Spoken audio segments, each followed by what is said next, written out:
नमस्ते दोस्तों, आज के इस क्लास में हम लोग मेंसुरेशन 3D के महत्वपूर्ण सवालों को करने वाले हैं और ये सवाल रेलवे एग्ज़ाम 2024 में पूछे हुए सवाल हैं। तो बहुत अच्छे ढंग से इन सारे कॉन्सेप्ट को सीखेंगे और इन पर आधारित सवालों को करेंगे। इस क्लास में पूरा शुरू से अंत तक ज़रूर बने रहिएगा, बहुत अच्छे तरीके से आपको सिखा देंगे। पहला जो सवाल दिया गया है बहुत महत्वपूर्ण है और इसका कॉन्सेप्ट जानना आपको ज़रूरी है। ये क्यूब के बारे में है, यानी घन के बारे में है। यदि एक घन का आयतन यानी वॉल्यूम 729 घन सेंटीमीटर है तो उसके मुख्य विकर्ण यानी कि मेन डायगोनल जो होगा उसका माप क्या होगा, उसका मेज़र कितना होगा, बताइए। तो क्या होगा, सबसे पहले हम लोग देखेंगे कि अगर एक घन है तो उस घन में जो सारी की सारी भुजाएं होती हैं, सारे के सारे किनारे होते हैं, वो बराबर होते हैं। ए हमने मान लिया, लंबाई चौड़ाई ऊंचाई सब हमने ए मान लिया। जब लंबाई चौड़ाई ऊंचाई सब ए है तो उसका जो वॉल्यूम होता है वो ए क्यूब होता है, ठीक है। तो क्यूब का वॉल्यूम ए क्यूब हो गया और ये जो वॉल्यूम गिवन है वो कितना दिया गया है, 729 दिया गया है, ठीक है, 729 दिया गया है। तो यहाँ से ए की जो वैल्यू आ जाएगी कितनी आ जाएगी, ये क्यूब उधर जाके लगेगा तो क्यूब रूट हो जाएगा, क्यूब रूट ऑफ 729। 729 का क्यूब रूट कितना होता है, 9 के बराबर। भाई 9 गुणे 9 गुणे 9 करेंगे तो 729 आएगा। यानी जो साइड है हमारा वो कितना आ गया, 9 के बराबर आ गया, 9 सेंटीमीटर आ गया हमारे जो क्यूब है उसकी साइड। अब पूछा जा रहा है इसमें मुख्य विकर्ण क्या होगा, मेन डायगोनल। तो याद रखिएगा जो मेन डायगोनल होता है, मेन डायगोनल, ठीक है, डायगोनल, इसकी वैल्यू होती है √3 इंटू ए, ठीक है, √3 इंटू ए। ये होता है हमारा मेन डायगोनल एक क्यूब का। तो ए की वैल्यू कितनी निकाल चुके हैं हम, 9 सेंटीमीटर। तो ये हो जाएगा 9 और मल्टीप्लाई यहाँ पर √3। तो 9√3 centimetre is the correct answer. Option number D होगा। समझ में आया होगा, सिंपल सा सवाल था ये। आगे चलते हैं। चलिए दोस्तों देखते हैं यहाँ पे दूसरा सवाल, बढ़िया सवाल है ये भी। एक जलाशय जिसकी लंबाई 6 मीटर है, चौड़ाई 4 मीटर है, जिसमें पानी की गहराई 1.25 सेंटीमीटर तक है, गीली सतह का कुल क्षेत्रफल कितना होगा। देखिएगा यहाँ पर जो आपको दिया गया है ये लंबाई है ना, यहाँ से लेकर यहाँ तक ये लंबाई कितनी दी गई है, 6 मीटर के बराबर। फिर इसके बाद ये जो चौड़ाई है ये कितना दिया गया है, 4 मीटर के बराबर। और यहाँ पानी का जो गहराई है वो 1.25 मीटर है। मतलब यहाँ से यहाँ तक जो हाइट है, ये हाइट आपको दिया गया है 1.25 मीटर, है ना भाई। इस 25 सेंटीमीटर को बदलेंगे मीटर में तो 0.25 मीटर आएगा। तो 1 मीटर और 0.25 मीटर मतलब 1.25 मीटर आ गया। क्लियर है यहाँ तक। अब हमें कह रहा है गीली सतह का कुल एरिया निकालना है, कितना वेट सरफेस है उसका एरिया हमको निकालना है। देखिए वेट सरफेस कहाँ कहाँ होगा, इसमें पूरा पानी भरा हुआ है तो वेट सरफेस एक नीचे वाला होगा, ये चारों दीवार होंगे, है ना, बस चारों दीवार होंगे और नीचे वाला होगा। तो चारों दीवार, देखिए इस सामने वाले सतह का एरिया कितना हो जाएगा, ये लेंथ और ये आपका हाइट, है ना। तो मतलब सामने वाले का एरिया कितना हो गया, ये है L इंटू एच, ये सामने वाले का एरिया होगा। सेम इतना ही एरिया पीछे वाले दीवार का भी होगा, तो यानी 2HL हो गया। प्लस देखते जाए इस किनारे वाले का एरिया क्या होगा, किनारे वाले सरफेस का, ये है B है ना, तो हो गया B। और इसकी ये वाली जो साइड है वो H है, यानी कि B इंटू H। तो ये इस वाले की एरिया, तो सेम जितना एरिया इधर का है उतना ही एरिया इस सरफेस का भी हो जाएगा, यानी कि 2BH हो गया। प्लस नीचे वाले के एरिया लिखना है, ऊपर वाले के एरिया नहीं लेना है क्योंकि ऊपर तो खुला होगा, जलाशय है। तो नीचे वाले के एरिया देख लेना है, ये वाला। तो कितना आ जाएगा बताइए, ये लेंथ यानी L और इंटू ये B है ना, ब्रेड्थ यानी कि B हो गया। तो बस यही चीज़ आएगा हमारा, इसमें वैल्यू रख दीजिए। तो ये हो जाएगा 2, कॉमन आ गया LH, या फिर H भी कॉमन ले लीजिए इसमें से, तो 2 और H दोनों आ जाएंगे कॉमन। यहाँ क्या बचेगा, L प्लस B है ना, और प्लस यहाँ पे L इंटू B हो जाएगा। बस वैल्यू रख दीजिए सभी की, आ जाएगा आंसर। तो ये होगा 2 इंटू H, हाइट कितनी है 1.25, फिर L प्लस B तो लेंथ प्लस ब्रेड्थ, 4 और 6 हो जाएगा यहाँ पर 10, है ना, प्लस ये ब्रैकेट रहेगा। फिर यहाँ पर L इंटू B तो 6 इंटू 4 यानी कि ये हो गया आपका 24।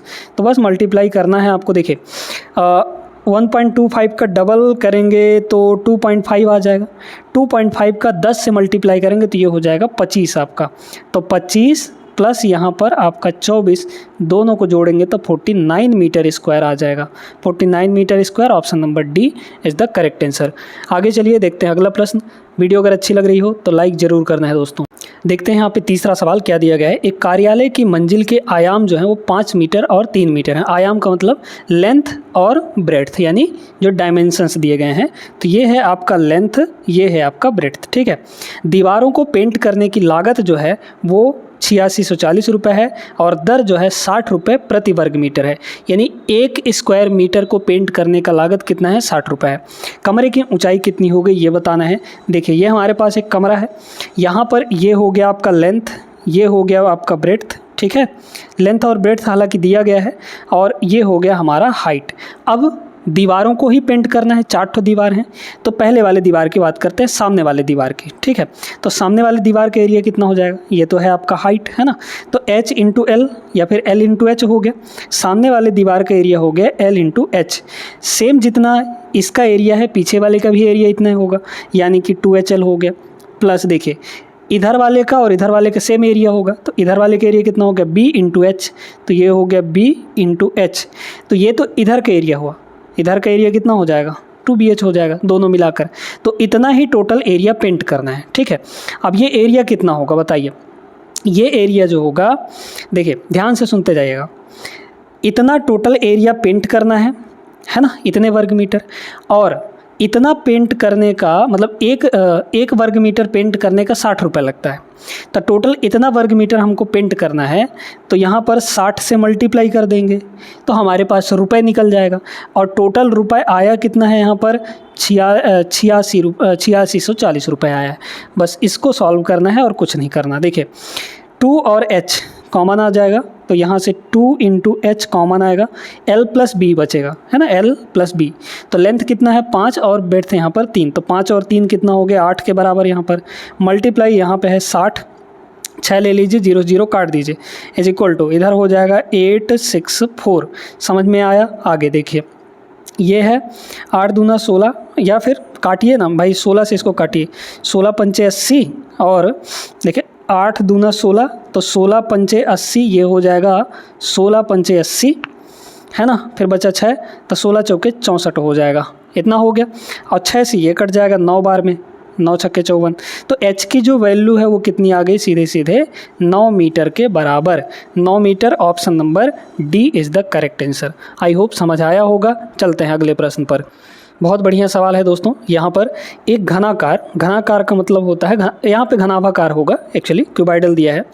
कमरे की लंबाई 15 मीटर, चौड़ाई 17 मीटर और ऊंचाई 21 मीटर है। इसकी दीवारों और छत को पेंट करने की लागत 42 रुपये प्रति वर्ग मीटर है। बहुत ध्यान से समझिएगा इसको, ठीक है। यहाँ पर दोस्तों, यहाँ पर ये हमारे पास एक कमरा है, ठीक है। हमें चारों दीवारों को पेंट करना है और छत को पेंट करना है, फर्श को नहीं पेंट करना है, मतलब ये वाला एरिया नहीं लेना है हमको, ठीक है। तो देखिए यहाँ पर हो जाएगा लेंथ, ये हो गया ब्रेड्थ और ये हो जाएगा हमारा हाइट। ध्यान से सुनते जाइएगा, ये हाइट है तो ये वाला भी हाइट ही होगा, है ना।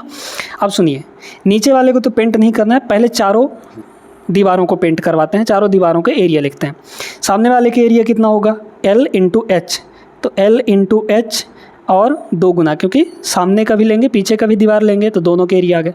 किनारे के एरिया लीजिए, तो किनारे के एरिया कितना हो जाएगा, ये ब्रेड्थ और हाइट b इंटू एच, तो b इंटू एच ये हो गया, है ना। और डबल कर देंगे क्योंकि इधर का भी है ना। अब हमें सिर्फ ऊपर वाला एरिया लेना है, हमें नीचे का एरिया नहीं लेना है। तो ऊपर का एरिया कितना हो जाएगा, जितना नीचे का एरिया होगा L इंटू बी, यानी कि लेंथ इंटू ब्रेड्थ। लेकिन नीचे का नहीं ले रहे हैं, सिर्फ ऊपर का लेंगे तो एक ही LB रहेगा, 2 LB नहीं बनेगा। तो मतलब ये हो जाएगा, इतना टोटल एरिया आएगा। बस वैल्यू रख दीजिए, 2 और h कॉमन आ जाएगा, तो 2 इंटू एच।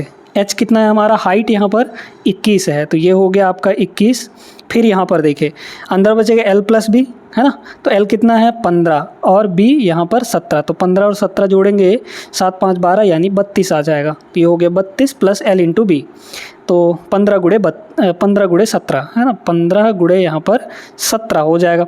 अब इसमें आप DS लगा लीजिए। देखिए इतना तो हमारा टोटल एरिया होगा, ठीक है, ये हमारा टोटल एरिया होगा और 1 वर्ग मीटर का 42 रुपये लगता है। तो हमारे पास टोटल इतना एरिया है, तो इसको पेंट करने के लिए टोटल कितना लगेगा, 42 से मल्टीप्लाई कर देंगे, क्योंकि भाई 1 वर्ग मीटर का 42 रुपये लग रहा है, तो हमारे पास टोटल इतने वर्ग मीटर हैं, है ना, तो इसको 42 से मल्टीप्लाई कर देंगे। DS लगाइए वाला, डिजिटल सम में आता है कि नहीं, है ना, क्योंकि इकाई अंक में तो आएगा नहीं, सबका इकाई अंक अलग अलग है, सॉरी सेम है। देखिए यहाँ क्या होगा, 9 कट गया, 8 1 9 कट गया, 8 6 14, 14 का मतलब यहाँ पर 5 है ना, 1 और 4 जोड़ेंगे 5 आएगा। यहाँ देखिए 8 1 9 है ना, यहाँ पर कितना हो जाएगा, 5 2 7, 7 और 6 13, 13 का मतलब हो गया 4। यहाँ देखिए 8 1 9, 7 6 13, 13 5 18, 18 का मतलब यहाँ पर हो गया 9। फिर यहाँ देखिए 5 और 4 9, 9 जहाँ पे हो जाता है काट देते हैं। यहाँ देखिए कितना हो जाएगा, 8 2 10, 10 6 16, 16 का मतलब यहाँ पर हो गया 7। सब के DS अलग अलग है, मतलब हम इसमें भी DS लगा सकते हैं। लगाइए इसमें DS, कितना हो जाएगा, यहाँ पर देखिए, यहाँ पर ये है आपका 5, ये है आपका 3, तो ये हो गया 3, ये हो गया 5, इसका DS 6, इसका DS यहाँ पर 7 1 8, ठीक है, इसका DS कितना हो जाएगा, 4 2 6 हो जाएगा। ध्यान देते रहिएगा। देखिए यहाँ हो गया 3 दूना 6, 6 पंचे 30, ठीक है भाई, 2 और 3 जोड़ेंगे, गुणा करेंगे 6 आएगा, 6 गुणे 5 यानी कि 30, तो 30 का मतलब यहाँ हो गया 3, फिर प्लस इन दोनों को गुणा करिए, 8 छक्के 48 है ना, 8 छक्के 48, 48 में 4 और 8 को जोड़ेंगे तो 12 आएगा, 12 को फिर जोड़ेंगे तो 3 आएगा, ये हो गया 3। मल्टीप्लाई में यहाँ पर 6 है, तो 3 और 3 6, 6 का गुणा 6 से करेंगे आ जाएगा 36, 36 का मतलब यहाँ पर 3 और 6 जोड़ेंगे 9 आएगा। तो 9 आप किसके साथ मैच कर देख पा रहे हैं, ऑप्शन नंबर डी के साथ, तो यही आपका करेक्ट आंसर हो जाएगा। ये डिजिटल सम का तरीका है, वैसे भी मल्टीप्लाई करने से यही आ जाता, ठीक है। आइए देखते हैं अगला सवाल। ये बड़ा बढ़िया सवाल है। लोहे की एक सीट से 2 मीटर डायमीटर और 40 मीटर लंबाई वाली एक बेलनाकार सुरंग का निर्माण किया जाता है, यानी कि एक खोखला बेलन बनाया जाता है, बेलन यानी सिलेंडर। लोहे की सीट का आवश्यक क्षेत्रफल कितना होगा, ये हमें बताना है। देखिए सीधा सीधा है, ये सीधा सीधा है, क्या आ जाएगा यहाँ पर, ध्यान से अगर देखिएगा, ये है ना, हमारे पास एक बेलन है, तो इसका जो डायमीटर कितना दिया गया है, 2 मीटर। तो जब डायमीटर 2 मीटर है तो रेडियस कितना हो जाएगा, 1 मीटर हो जाएगा। तो R की वैल्यू यहाँ पर कितनी हो गई, 1 मीटर के बराबर। क्लियर है, ये बात समझ पाए। और लंबाई कितनी है, ये वाली लंबाई कितनी है यहाँ पर, L, या फिर इसी को H भी हम लोग कह सकते हैं, तो ये H ले लीजिए। H कितना है यहाँ पर, 40 मीटर है, तो ये हो गया 40 मीटर। समझ पा रहे हैं। अब इसमें कह रहा है लोहे की आवश्यक सीट कितनी होगी, खोखला है, सुरंग का मतलब खोखला ही है ना, टनल। तो जब खोखला है तो हमारा जो कर्व सरफेस एरिया है उतना ही हमें सीट लगेगा, तो बस इसका कर्व सरफेस एरिया निकालना था। बेलन का कर्व्ड सरफेस एरिया यानी कि CSA, कर्व्ड सरफेस एरिया, ये होता है 2 पाई R इंटू H, यही होता है हमारा कर्व्ड सरफेस एरिया। इसी की वैल्यू चाहिए हमें, कितना हो जाएगा 2, फिर मल्टीप्लाई यहाँ पर पाई, तो पाई की वैल्यू क्या ले लें हम लोग, नहीं पाई ऑप्शन में ही दिया है तो पाई को रहने दीजिए, ठीक है। मल्टीप्लाई R कितना दिया है, 1 दिया है, इंटू H कितना है यहाँ पर 40 है, तो 40 दूना 80 पाई हो जाएगा। 80 pi, option number A is the correct answer. ये तो फार्मूला बेस्ड सवाल था, मतलब फार्मूला अगर आपको पता है तो ये सवाल आराम से बन जाता। अगला सवाल देखते हैं। ये अच्छा सवाल है, एकदम बेहतरीन। एक गोले का पृष्ठीय क्षेत्रफल एक लंबवृत्तीय बेलन के वक्र पृष्ठीय क्षेत्रफल के समान है। गोले का पृष्ठीय क्षेत्रफल यानी जो हमारा क्या है, गोला, स्फीयर, उसका जो टोटल एरिया है, तो गोले का टोटल एरिया कितना होता है, 4 पाई R स्क्वायर, आप सभी जानते हैं, 4 पाई रेडियस का स्क्वायर, है ना। ये किसके बराबर है, बेलन के वक्र पृष्ठीय क्षेत्रफल के समान है, जिसकी ऊंचाई और व्यास यहाँ पर 12 सेंटीमीटर प्रत्येक है। देखिए बेलन का जो हाइट वो भी आपका 12 सेंटीमीटर है, ठीक है ना, हाइट, और साथ में जो रेडियस है, अब इसको कैपिटल R लेना पड़ेगा क्योंकि हमने गोले का रेडियस यहाँ पे स्मॉल r ले लिया है, तो बेलन का रेडियस कैपिटल R ले लीजिए। तो कैपिटल R, चूँकि व्यास डायमीटर 12 है तो रेडियस कितना होगा, आधा हो जाएगा, यानी कि 6 सेंटीमीटर हो जाएगा। समझ पाए। गोले की त्रिज्या निकालनी है, तो देखिए जो गोले का एरिया है वही किसके बराबर है, बेलन के वक्र पृष्ठीय क्षेत्रफल यानी curved surface area. Curved surface area of cylinder कितना होता है, अभी बताए थे फॉर्मूला, 2 पाई R इंटू H। R ये वाला लिए हैं, ठीक है, बेलन वाला। अब इसमें रख के निकाल लीजिए, क्या दिक्कत है इसमें, है ना। देखिए पाई से पाई आपका कैंसिल आउट हो जाएगा, ये दोनों कट गया, 2 से ये 2 बार में कट जाएगा, तो यहाँ से जो R स्क्वायर की वैल्यू है, R स्क्वायर की वैल्यू 2 उधर जाके डिवाइड हो जाएगा। तो R कितना है, कैपिटल R यहाँ पर 6 है, मल्टीप्लाई H कितना है यहाँ पर 12 है, तो ये हो गया 12 डिवाइड बाई, है ना, इधर 2 मल्टीप्लाई में था तो नीचे आएगा तो डिवाइड हो जाए। ये कितना हो गया आपका 3 हो गया, 12 3 36। तो आर स्क्वायर की वैल्यू अगर 36 है तो आर की वैल्यू √36 होगी, और √36 मतलब 6 सेंटीमीटर। समझ में आया? ऑप्शन नंबर डी करेक्ट करिए। आगे चलते हैं प्रश्न नंबर 7 पर। इस सवाल को देखिए, बड़ा सिंपल सा सवाल है ये और इम्पॉर्टेंट भी है, ठीक है। दो घनों का आयतन का अनुपात दिया है 729 और 1331, उनके कुल पृष्ठीय क्षेत्रफलों का अनुपात कितना होगा? बहुत अच्छा प्रश्न, ठीक ना। पहले बात करते हैं यहाँ पे घनों का। अगर दोस्तों यहाँ पर पहले घन का जो साइड है वो A है, A1 है मान लीजिए, ठीक है, और दूसरे घन की जो साइड है वो A2 है, तो इनका जो आयतन होगा वो क्या होगा? A1 का क्यूब, है ना, क्योंकि आयतन क्या होता है? क्यूब होता है, साइड का क्यूब हो जाता है, और रेशियो यहाँ पर A2 का क्यूब, A2 का यहाँ पर क्यूब, है ना। ये गिवन किसके बराबर है? तो ये गिवन है आपको 729 और यहाँ पर क्या 1331, ठीक है, 1331 हो जाएगा। बस यहाँ से A1 A2 का रेशियो निकाल लीजिए, तो A1 A2 का रेशियो कितना आ जाएगा बताइए तो, है ना। ये कैसे आया है बताइए? इसमें जब हम क्यूब रूट लगाएंगे तो A आएगा, इसमें भी क्यूब रूट लगाएंगे तो A2 आएगा, मतलब इधर भी क्यूब रूट लगाने पर आएगा। तो 729 का क्यूब रूट, 729 का घनमूल क्या होता है? 9 के बराबर, और 1331 का क्यूब रूट कितना होता है? 11 के बराबर। ध्यान रखिएगा ये सारी चीज़ें, है ना भाई। 11 के क्यूब 1331, तो 1331 का क्यूब रूट 11 हो जाएगा। तो A1 A2 का रेशियो आ चुका है। अब हमें क्या चाहिए? हमें चाहिए यहाँ पर कुल पृष्ठीय क्षेत्रफल का अनुपात। बताइए, अगर साइड A1 है तो इसका टोटल सरफेस एरिया क्या हो जाएगा? घन है यानी क्यूब, क्यूब का टोटल सरफेस एरिया होता है 6 इंटू साइड का स्क्वायर, क्योंकि एक सरफेस का A स्क्वायर तो 6 टोटल सरफेस होते हैं, इसलिए 6A स्क्वायर, मतलब यहाँ हो जाएगा 6A1 स्क्वायर, और इसका क्या होगा? 6A2 स्क्वायर, सेम एज, है ना। इन दोनों का रेशियो चाहिए, तो रेशियो में क्या है? 6 से 6 तो कट जाएगा, A1 स्क्वायर A2 स्क्वायर आ जाएगा। मतलब हमें क्या चाहिए यहाँ पर? सिर्फ A1 square ratio A2 square चाहिए, यही आपका आंसर हो जाएगा। कैसे? अब देखिए A1 A2 दिया है 9 11, इनका स्क्वायर करना है। 9 का स्क्वायर कितना हो जाएगा? 81, और 11 का स्क्वायर यहाँ पर 121 हो जाएगा, है ना, 121। तो ये आ जाएगा, मतलब ऑप्शन नंबर सी होगा। आगे चलते हैं प्रश्न नंबर 8 पर। अच्छा प्रश्न है दोस्तों, इस टाइप का प्रश्न, मतलब सेम टाइप का प्रश्न पिछले क्लास में भी एक तो हमने किया था। क्या दिया इसमें? ठोस घनाभ के 3 आसन्न फलकों यानी कि 3 एडजेसेंट सरफेसेस जो हैं उनके क्षेत्रफल दिए गए हैं, एरिया दिए गए 260, 104 और 10, ठीक है। तो पहला जो सरफेस है, देखिए 3 चीज़ें होती हैं, लेंथ, ब्रेड्थ और हाइट, है ना। इन दोनों से मिलकर नीचे वाला एरिया बनता है, इन दोनों को मिलकर किनारे वाले एरिया बनता है, और H और L को मिलकर यहाँ पर आमने सामने के एरिया बनते हैं, सामने वाला या फिर पीछे वाला बनता है, ठीक है। तो इन दोनों को जब हम मल्टीप्लाई करेंगे, L इंटू बी मल्टीप्लाई करेंगे तो सामने वाले नीचे वाला एक एरिया बन जाएगा, और एक एरिया क्या दिया है यहाँ पर? 260 दिया है।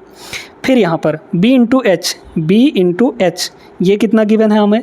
104 के बराबर दिया गया है। फिर यहाँ पर H इंटू एल, इन दोनों को मल्टीप्लाई करेंगे तो H इंटू एल ये आपको दिया गया है 10, ठीक है। बस आ गया हमारा आंसर। हमें क्या चाहिए? हमें चाहिए घनाभ का आयतन। आयतन क्या होता है दोस्तों? लेंथ, ब्रेड्थ और हाइट तीनों को मल्टीप्लाई हो जाता है। तो अगर हम यहाँ पर इन तीनों को मल्टीप्लाई करें तो L यहाँ है, L यहाँ है, तो L स्क्वायर बनेगा, है ना, L स्क्वायर। फिर B इंटू बी यानी कि B स्क्वायर इंटू एच यानी कि H square is equal to, इधर सबका मल्टीप्लाई कर दीजिए। तो देखते जाइए, यहाँ पर है आपका 26, ठीक है। तो 26 है, 26 को आप ऐसे लिखिए ना, 26 को आप ऐसे लिखिए, 2 गुणे 13 लिख सकते हैं, 2 गुणे 13 इंटू ये जो 0 है इसको 10 बना दीजिए, ठीक ना। तो ये हो गया 104 को लिख सकते हैं 13 8 104, है ना, 13 गुणे 8 लिख सकते हैं। फिर मल्टीप्लाई, यहाँ पर 10 ये है ही, तो ये हो गया। अब हम ऐसा क्यों किए हैं, ऐसा क्यों तोड़े हैं, अभी आपको पता चल जाएगा। देखिए तीनों में स्क्वायर है, मतलब ये LBH तीनों का स्क्वायर होगा, ठीक है। तो LBH की जो वैल्यू है, यहाँ पर देखते जाइएगा, LBH स्क्वायर लगेगा और ये स्क्वायर उधर जाएगा तो स्क्वायर रूट लग जाएगा सीधे।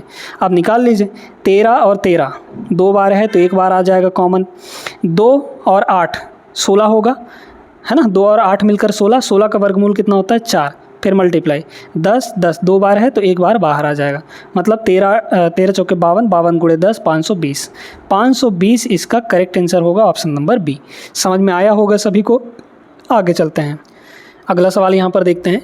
ये शंकु का सवाल है, शंकु मतलब कोन, ठीक है। तो कोन से रिलेटेड सवालों के लिए करने के लिए सबसे पहले कॉन्सेप्ट जान लीजिए, शंकु का यहाँ पर पूरा सिस्टम क्या होता है, बड़े ध्यान से समझेंगे हम लोग, ठीक है। तो ये हमारे पास हो गया यहाँ पर एक कोन। अब इस कोन में क्या क्या चीज़ें होती हैं, पहले तो हो गया यहाँ से लेकर यहाँ तक ये इसका रेडियस, ठीक है, ये रेडियस हो गया। ये जो होता है यहाँ से लेकर यहाँ तक, इसको कहते हैं स्लैंट हाइट यानी तिर्यक ऊंचाई, जिसको हम लोग L से डिनोट करते हैं। फिर इसमें एक आता है हाइट, ये वाला, एकदम ये वाला, तो इस हाइट को डिनोट किया जाता है H से, तो ये हो गया हमारा H। अब जब ऐसा बना लेंगे तो हमारे पास एक राइट एंगल ट्रायंगल बन जाएगा कि नहीं। तो इस राइट एंगल ट्रायंगल में क्या रिलेशन आएगा, जो ये हाइपोटेनस है इसका जो स्क्वायर होगा यानी L का जो स्क्वायर है वो किसके बराबर, इन दोनों के स्क्वायर के बराबर हो जाएगा, यानी R स्क्वायर प्लस यहाँ पर H स्क्वायर, इधर स्क्वायर तो उधर आपका स्क्वायर रूट, ठीक है। मतलब ये हो गया, सीधे सीधे पाइथागोरस हमने लगा दिया। इसके बाद बात करते हैं इसके कर्व्ड सरफेस एरिया की, CSA। कर्व्ड सरफेस में मतलब यहाँ पर जो बाहर है उसका एरिया, तो बाहर का एरिया यानी कि CSA का जो फॉर्मूला होता है वो होता है दोस्तों पाई RL, ठीक है, पाई R इंटू L। इसके बाद टोटल सरफेस एरिया इसका कितना होता है, TSA। देखिए इस पाई आर एल में नीचे वाला जो सरफेस है उसका एरिया जोड़ देंगे, और नीचे का एरिया हमारा सर्कुलर होगा, सर्कुलर यानी कि सर्कल का एरिया कितना होता है, पाई R स्क्वायर, तो ये हो गया हमारा पाई R स्क्वायर। इसमें से कुछ कॉमन भी लेना चाहते हैं तो ले सकते हैं, पाई और R कॉमन आ जाएगा, अंदर बचेगा L प्लस R। समझ में आया, ये होता है टोटल सरफेस एरिया, और यही फार्मूला इसमें लगने वाला है, बस लगाइए। ये है आपको दिया गया है रेडियस, ये आपका रेडियस है, ये आपका हाइट है H है। तो आप यहाँ से L की वैल्यू निकाल सकते हैं कि नहीं, बताइए L कितना आ जाएगा, अंडर रूट, यहाँ पर देखते जाइएगा, है ना, 21 2.1 है, तो 21 का स्क्वायर या सीधे सीधे 2.1 का स्क्वायर करिए, प्लस यहाँ पर 28 मतलब 2.8 का स्क्वायर, 2.8 का स्क्वायर, 28 और 21 ये आपको ध्यान रखना है। आप सभी जानते हैं कि जो 3, 4 और 5 ये तीनों ट्रिपलेट होते हैं, है ना, एक राइट एंगल ट्रायंगल के तीनों साइड होते हैं, जहाँ पे ये आपका हाइपोटेनस होता है। अगर दोस्तों इनमें किसी भी चीज़ से मल्टीप्लाई करेंगे, किसी भी एक संख्या से मल्टीप्लाई करेंगे, तो वो जो संख्याएँ मिलेंगी वो भी ट्रिपलेट होंगी। जैसे देखिए 3 में अगर हम 7 से मल्टीप्लाई करें, मतलब सब में 7 से मल्टीप्लाई करें, तो 3 में 7 से मल्टीप्लाई करेंगे 21 बनेगा, 4 में 7 से मल्टीप्लाई करेंगे 28 बनेगा, और 5 में यहाँ पर मल्टीप्लाई करेंगे 7 से 35 बनेगा। मतलब 21, 28 और 35 ये भी आपके ट्रिपलेट होंगे। समझ पा रहे हैं इस चीज़ को। तो यहाँ पर अगर हम देखें तो 21 है, 28 है, यानी कि जो ये होगा हमारा ये 35 हो जाएगा। 35 का मतलब पॉइंट लगा है तो 3.5 हो जाएगा, बस आ गया। इसको सॉल्व करेंगे तो भी यही आएगा। ये तो तरीका हम आपको बता रहे हैं। क्लियर हो गया, L की वैल्यू आ गई है। अब हमें ये चाहिए तो ये निकाल लीजिए, पाई इंटू R, पाई की वैल्यू कितनी है 22/7, ये हो जाएगा 22/7 इंटू रेडियस, रेडियस कितना है यहाँ पर 2.1 है ना, तो इसको लिख दीजिए 21.10, 21/10। फिर L प्लस R, L कितना है 3.5 डायरेक्ट जोड़िए ना, 3.5 और R कितना है 2.1, तो कितना हो जाएगा 3 2 5, 5.6 हो जाएगा। 5.6 का मतलब 56/10 है ना, जोड़ दिया भाई दोनों को, L ये रहा R ये रहा, दोनों को जोड़िए 5.6 आएगा। काट दीजिए, 7 से ये दोनों आपके कट जाएंगे, 7 8 56 हो गया। मल्टीप्लाई करना है आपको, मल्टीप्लाई करना है तो DS लगा लीजिए। DS अगर अलग अलग आता है सबका तो लगा लेंगे हम लोग यहाँ पर, है ना। देखिए 3 2 5 1 6, इसका DS 6 आ गया। इसका DS कितना आएगा यहाँ पर देखिए 6 4 10, 10 का मतलब 1 1 और 2 3 हो जाएगा। इसका DS 3 हो गया। इसका देखिए 6 3 9, 9 9 18, 18 का मतलब 9 है ना, 9 6 15, ठीक है। देखिए कितना हो जाएगा मेरे पास 6 3 9, 9 9 9 और 9 18, 18 का मतलब हो गया 9, 9 और 6 15, 15 का मतलब यहाँ पर हो गया 6, अलग अलग आ गया है ना, तो ये नहीं हो सकता। इसको मारिए यहाँ पर गोली, तो हम लोग क्या करेंगे, मल्टीप्लाई करना पड़ेगा, है ना। इसमें देखिए ये है आपका 2 गुणे 11, तो 11 को पहले किनारे करिए, 11 का 2 से मल्टीप्लाई कर दिए, सॉरी क्या कह रहे हैं, 2 को मल्टीप्लाई कर दिए 42 के साथ, तो ये कितना बन जाएगा यहाँ पर 11 तो रहेगा, मल्टीप्लाई 2 का गुणा 21 से करेंगे 42 हो जाएगा, इंटू यहाँ पर 8 है, तो कितना आ गया देखिए 8 दूना 16 के 6, ठीक है, 42 अट्ठे गुणा करेंगे, 8 दूना 16 6 हासिल 1, 8 चौके 32 1 33 हो गया। ये हो गया आपका 33, मल्टीप्लाई यहाँ पर 11 है, 11 से मल्टीप्लाई करना आसान होता है, तो 6 फिर 6 3 9 यानी कि 96 आएगा लास्ट में। यही वाला आंसर हो जाएगा ऑप्शन नंबर डी।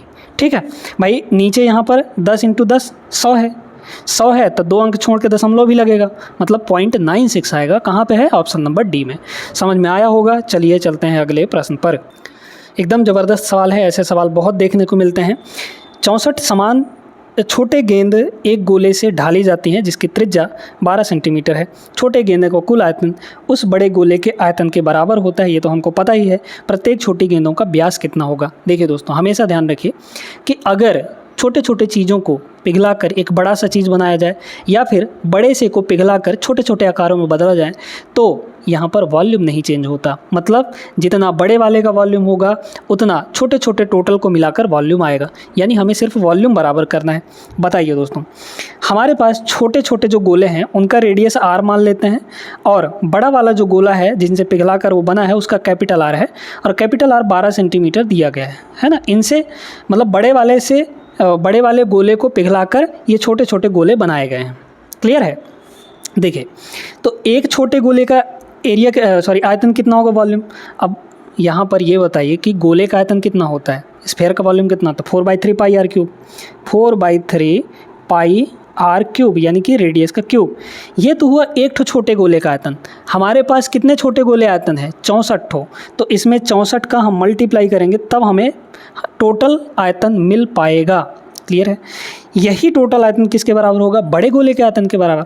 और बड़े गोले का आयतन क्या हो जाएगा? 4/3 पाई और यहाँ पर कैपिटल R का क्यूब, क्योंकि उसका रेडियस बड़ा वाला R है।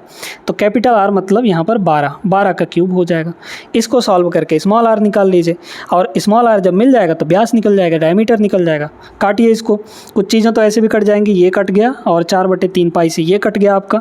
देखते जाइए, ये होता है 4 का क्यूब, है ना। तो r की जो क्यूब है वो कितनी हो जाएगी? इधर है आपका 12 का क्यूब और ये नीचे आपका 4 का क्यूब जाएगा, क्योंकि 64 होता है 4 का क्यूब। तो ये हो गया 4 का क्यूब, दोनों में क्यूब लगा दीजिए, है ना। ये हो गया। तो r क्यूब की जो वैल्यू है वो कितनी आ गई? 12/4 यानी 3 का क्यूब आ गया, 3 का क्यूब। तो यहाँ से कंपेयर करके निकाल सकते हैं रेडियस कितना आ गया यहाँ पर? 3 के बराबर। देख लीजिए, है ना। ये हो गया, रेडियस मिल गया है। हमें चाहिए डायमीटर। डायमीटर रेडियस का डबल होता है, इसका डबल कर दीजिए। 3 का डबल कितना होता है? 6 हो गया। समझ में आ गया? आगे चलते हैं। अगला सवाल देखिएगा। ये भी सवाल उसी टाइप का है जैसा अभी हमने किया है, लेकिन थोड़ा सा अलग है। इसमें पूछा कुछ और चीज़ गया है। एक ठोस धातु की गेंद जिसकी त्रिज्या 4 सेंटीमीटर है, इसको पिघलाकर 64 समान गेंदों में ढाला गया है ना। तो बड़े वाले का वॉल्यूम कितना हो जाएगा? वॉल्यूम इसमें बराबर करना होता है ना। तो बड़े वाले का वॉल्यूम कितना हो जाएगा? 4/3 पाई और रेडियस कितना है? 4। तो यहाँ पर हो गया 4 का क्यूब। ये किसके बराबर होगा? 64 छोटे छोटे गोले के वॉल्यूम के बराबर। तो यहाँ पर एक गोले का वॉल्यूम कितना होगा? 4/3 पाई और रेडियस मान लेते हैं r, तो r क्यूब हो जाएगा। ये एक ठो का हुआ, हमारे पास 64 है टोटल, तो यहाँ पर 64। क्लियर है? काटिए इसमें, तो r की वैल्यू निकल जाएगी। ये कट जाएगा, ये आपका कट गया। यहाँ है 4 का क्यूब, ये 64 भी आपका 4 का क्यूब ही होता है भाई। ये भी 64, ये भी 64, 4 का क्यूब 64, तो 64 से 64 कट गया। यहाँ पर आ गया 1 की वैल्यू r क्यूब है, तो 1 को हम लोग 1 का क्यूब भी लिख सकते हैं, मतलब r की वैल्यू 1 आ गई। रेडियस हमारे पास कितनी है यहाँ पर? छोटे छोटे गोलों का 1 सेंटीमीटर के बराबर है। अब इसमें कह रहा है मूल गेंद, जो हमारा बड़ा वाला गेंद था, उसका पृष्ठीय क्षेत्रफल और बने हुए 5 छोटे छोटे गेंदों का पृष्ठीय क्षेत्रफल का रेशियो कितना होगा? सिंपल सा है। बड़े वाले का पृष्ठीय क्षेत्रफल यानी सरफेस एरिया कितना होगा? 4 पाई r², यही ना होता है 4 पाई r²। रेडियस कितना है यहाँ पर? 4, तो 4 का स्क्वायर। इसका रेशियो किसके साथ निकालना है?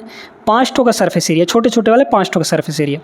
तो एक ठो का सरफेस एरिया कितना होगा? 4 पाई और स्मॉल r मतलब 1 का स्क्वायर। ठीक है, ये एक ठो का एरिया हुआ। हमारे पास 5 ठो का एरिया निकालना है, इनका रेशियो चाहिए हमें। निकाल लीजिए। 4 पाई से 4 पाई आपका कट गया। ठीक है, यहाँ हो जाएगा 4 का स्क्वायर आपका 16 और यहाँ देखिए ये हो गया 5 और 1 का स्क्वायर तो 1 ही होगा, तो मतलब 5 एकम 5, 16 और 5 का रेशियो ऑप्शन नंबर डी हो जाएगा। तो उम्मीद करते हैं दोस्तों समझ आ गया होगा। आज का ये क्लास बहुत अच्छे तरीके से आप लोग समझे होंगे। कॉन्सेप्ट, ट्रिक और जो भी इनका पूरा थ्योरी है वो भी आप लोग सीख गए होंगे। ये वीडियो कैसी लगी है आप लोग कमेंट करके ज़रूर बता सकते हैं। वीडियो अगर पसंद आई हो तो लाइक कर दीजिए। डेली हम ऐसे महत्वपूर्ण कॉन्सेप्ट लेकर आते हैं आपके रेलवे के एग्ज़ाम के लिए, जो कि अगले महीने होने वाले हैं। तो अच्छे से आप लोग तैयारी करिएगा, तैयारी में कोई कमी नहीं होनी चाहिए। मिलते हैं अगले क्लास में, तब तक के लिए जय हिंद। चैनल को सब्सक्राइब जरूर कर दीजिएगा।